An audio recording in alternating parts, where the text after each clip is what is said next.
I am here to tell you today about starting a business. So, in Washington State, there's a couple of things we can do here. We can start a sole proprietorship, which is your basic starting a business, getting a business license.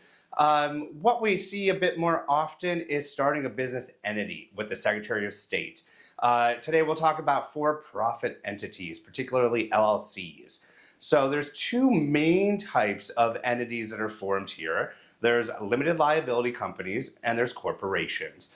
So for today's purpose, let's talk about limited liability companies for a for-profit business. So a limited liability company has benefits for a business that's getting started. For one, you have, like it sounds like, a limited liability. Your liabilities are limited. What does that mean? That means if the company owes creditors and it can't pay them, well, they can't go after your personal assets, your home, or your own pocketbook. So we have benefits there. There are some exceptions that we can go into in another video. If you get sued as well, they would sue the company and not you. It's basically a fictitious entity or personhood, as you may have heard it. So when you form an LLC, you file an Articles of Incorporation with the Washington Secretary of State, and then you draft what's called an operating agreement. An operating agreement is basically how the company runs. You have multiple members or owners, how they get paid, how you make decisions, how you might vote, whether the managers run the company, or you have whether the members manage the company, or whether you have manager-managed companies.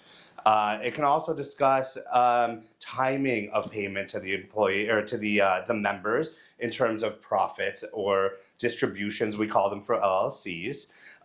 What happens if the company dissolves?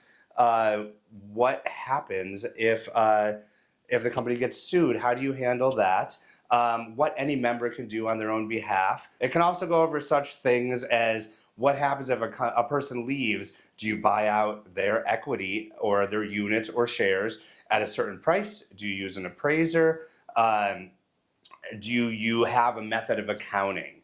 And anything that you might leave out in the operating agreement is filled in by the Washington State LLC Act. And this is RCW 25.15. If you don't have an operating agreement, those are the rules of the game. So that's effectively what an LLC is for, and that's why you'd want to form one and move forward on it. Thank you very much. It's Neil Janeja at Octopus Law.